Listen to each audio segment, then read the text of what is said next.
नमस्कार दोस्तों। प्रस्तुत है मुंशी प्रेमचंद्र द्वारा लिखे उपन्यास प्रतिज्ञा का भाग 8। बैसाख में प्रेमा का विवाह दाननाथ के साथ हो गया। शादी बड़ी धूमधाम से हुई। सारे शहर के रईसों को निमंत्रण किया।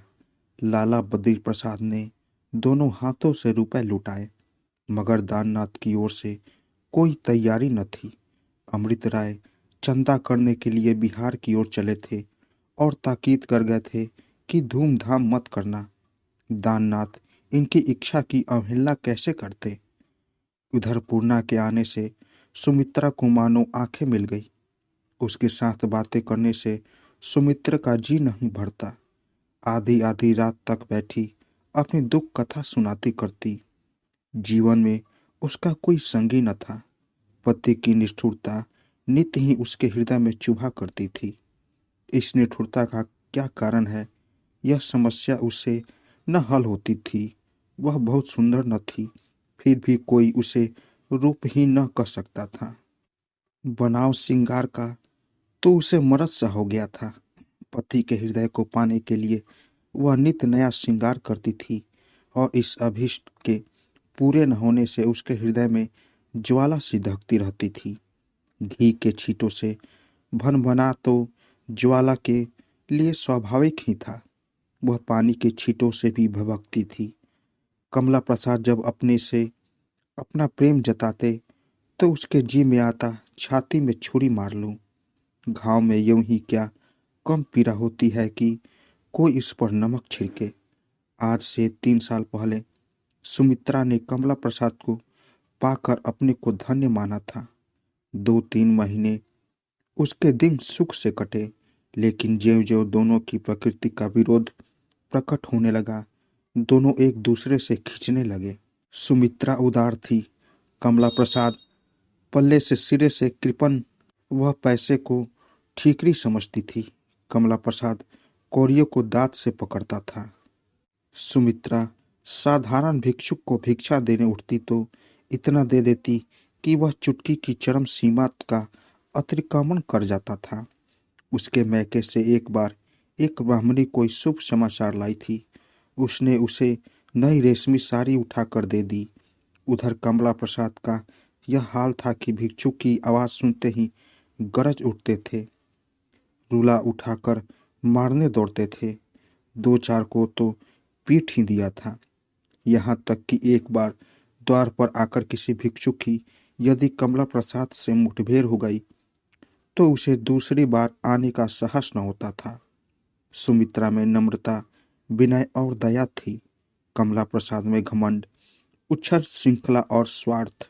एक वृक्ष का जीव था, दूसरा पृथ्वी पर रेंगने वाला। उसमें मेल कैसे होता। धर्म का ज्ञान तो दाम्पत्य जीवन का मूल है, दोनों में किसी को न था। पूर्णा के आने से कमला प्रसाद और सुमित्रा एक दूसरे से और पृथक हो गए। सुमित्रा के हृदय पर लदा हुआ बोझ उठ सा गया। कहा तो वह दिन ब दिन विरक्त अवस्था में खाट पर पड़ी रहती थी, कहा अब वह हरदम हंसती बोलती रहती थी। कमला प्रसाद की उससे परवाह ही करना छोड़ दी।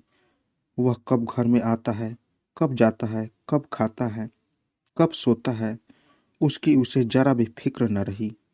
कमला प्रसाद लंपट था। सभी यही धारणा थी कि उसमें चाहे और कितने ही दुर्गुण हो, पर यह एब न था। किसी स्त्री पर ताक झाँक करते उसे किसी न देखा था। फिर पूर्णा के रूप ने उसे कैसे मोहित कर लिया, यह रहस्य कौन समझ सकता है। कदाचित पूर्णा की सरलता, दीनता और आश्रयहीनता ने उसकी कुप्रवृत्ति को जगा दिया।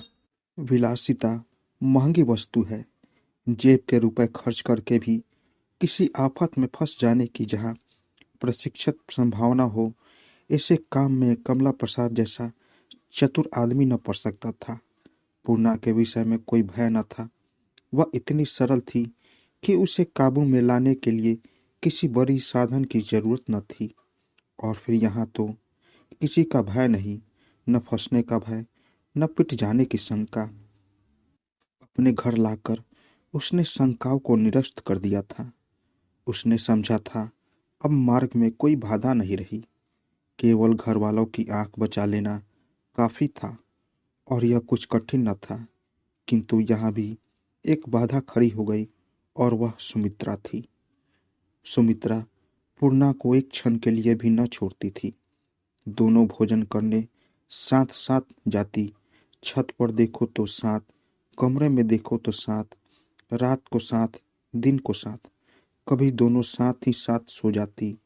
कमला प्रसाद जय सयानगर में जाकर सुमित्रा की राह देखता देखता सो जाता, तो न जाने कब वह उसके पास आती।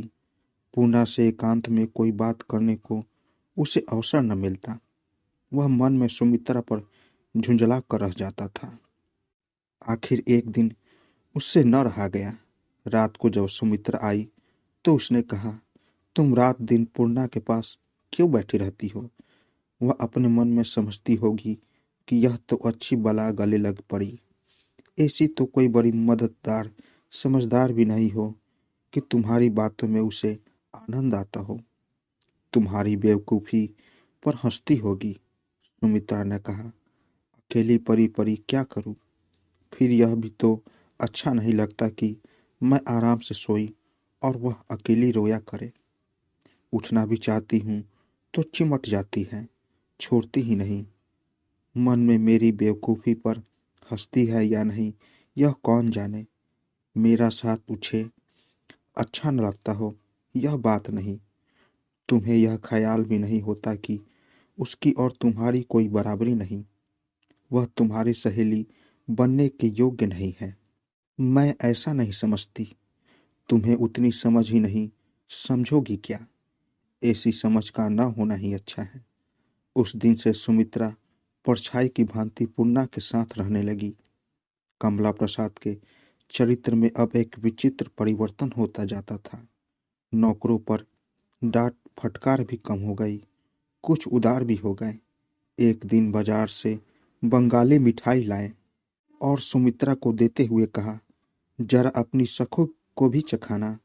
सुमित्रा ने मिठाई ले ली, पर पूर्णा से उसकी चर्चा तक न की। दूसरे दिन कमला प्रसाद ने पूछा, पूर्णा ने मिठाई पसंद की होगी? सुमित्रा ने कहा, बिल्कुल नहीं। वह तो कहती थी मुझे मिठाई से कभी प्रेम न रहा। कई दिनों बाद कमला प्रसाद एक दो दिन रेशमी साड़ियाँ लाए और बेधड़क अपने कमरे में घुस गए। दोनों सहेलियां एक ही खाट पर लेटी बातें कर रही थी। हकबकाकर उठ खड़ी हुई। पूर्णा का सिर खुला हुआ था, मारे लज्जा के उसकी देह में पसीना आ गया। सुमित्रा ने पति की ओर कुपित नेत्रों से देखा। कमला प्रसाद ने कहा, अरे पूर्णा भी यही है, क्षमा करना पूर्णा, मुझे मालूम न था। यह देखो सुमित्रा, दो साड़ियाँ लाया हूँ, सस्ते दामों में मिल गई है। एक तुम ले लो, एक पूर्णा को दे दो। सुमित्रा ने साड़ियों को बिना छुए कहा, इसकी तो आज कोई जरूरत ही नहीं। मेरे पास साड़ियों की कमी नहीं है, और पूर्णा रेशमी साड़ियाँ पहनना चाहेगी तो मैं अपनी नई साड़ियों में से एक दे दूंगी। क्यों बहन, इसमें से लोगी कोई साड़ी? पूर्णा ने सिर हिलाकर कहा, नहीं, मैं रेशमी साड़ी लेकर क्या करूंगी? कमला प्रसाद, क्यों? रेशमी साड़ी तो कोई छूत की चीज नहीं। सुमित्रा, छूत की चीज नहीं, पर शौक की चीज तो है। सबसे पहले तो तुम्हारी पूज्य माता जी ही छाती पीटने लगेगी। कमला प्रसाद, अब तो लौटने न जाऊंगा, बजाज समझेगा। दाम सुन के डर गए। सुमित्रा बहुत अच्छी है, तो प्रेमा के पास भेज दूं। तुम्हारी बेसहाय हुई साड़ी पाकर अपना भाग्य सराहेगी। मालूम होता है आजकल कहीं कोई रकम मुफ्त हाथ लग गई है। सच कहना, किसकी गर्दन रहती है? 8 रुपए खर्च करके तुम ऐसी फिजूल की चीजें कभी न लाए होंगे। कमला प्रसाद ने अग्नेय दृष्टि से सुमित्रा की ओर देखकर कहा, तुम्हारे बाप की तिजोरी तोड़ी है और भला कहाँ डाका मारने जाता? सुमित्रा, मांगते तो वह यूं ही दे देते, तिजोरी तोड़ने की नौबत न आती, मगर स्वभाव को क्या करो। कमला प्रसाद ने पूर्णा की ओर मुंह करके कहा, सुनती हो पूर्णा इसकी बात? पति से बातें करने का यही ढंग है। तुम भी इन्हें नहीं समझती, और कुछ नहीं तो आदमी सीधे मुंह बात तो करे। जब से तुम आई हो मिजाज और भी आसमान पर चढ़ गया है। पूर्णा को सुमित्रा की कठोरता बुरी मालूम हो रही थी। एकांत में कमला प्रसाद सुमित्रा को जलाते हो, पर इस समय तो सुमित्रा ही उन्हें जला रही थी। उसे भय हुआ कि कहीं कमला प्रसाद मुझसे नाराज हो गए तो मुझे इस घर से निकलना पड़ेगा। कमला प्रसाद को अप्रसन्न करके यहाँ एक दिन भी निवाह नहीं हो सकता, यह वह जानती थी। इसलिए वह सुमित्रा को समझाती रहती थी। बोली, मैं तो बराबर समझाया करती हूँ बाबूजी, पूछ लीजिए, झूठ कहती हूँ। सुमित्रा ने तीव्र स्वर में कहा, इनके आने से मेरे मिजाज क्यों आसमान पर चढ़ गए? जरा यह भी तो बता दो। मुझे तो इन्होंने राज सिंहासन पर नहीं बैठा दिया। हाँ, तब अकेली पड़ी रहती थी, अब घड़ी दो घड़ी इनके साथ बैठ लेती हूँ। क्या इसे इतना भी नहीं देखा जाता? कमला प्रसाद, तुम व्यर्थ की बात बढ़ाती हो। सुमित्रा, मैं यह कब कहता हूँ कि तुम इनके साथ उठना बैठना छोड़ दो? मैंने तो ऐसी कोई बात नहीं कही। सुमित्रा, और यह कहने का आशा ही क्या है? जब से यह आई है तुम्हारा मिजाज आसमान पर चढ़ गया है। कमला प्रसाद, कुछ झूठ कह रहा हूँ? पूर्णा खुद देख रही है। तुम्हें उसके सत्संग से कुछ शिक्षा ग्रहण करनी चाहिए थी। इन्हें यहाँ लाने का मेरा उद्देश्य यह भी था, मगर तुम्हारे ऊपर इनकी सोहबत का उल्टा ही असर हुआ। यह बेचारी समझाती होगी, मगर तुम क्यों मानने लगी? जब तुम मुझी को नहीं गिनती तो वह बेचारी किस गिनती की है? भगवान सब दुख दे, पर बुरे का संग न दे। तुम इसमें से एक साड़ी रख लो पूर्णा, दूसरी मैं प्रेमा के पास भेज देता हूँ। सुमित्रा ने दोनों साड़ियों को उठाकर द्वार की ओर फेंक दिया। दोनों कागज में तह की हुई रखी थी। आंगन में जाकर गिरी। महरी उसी समय आंगन में धो रही थी।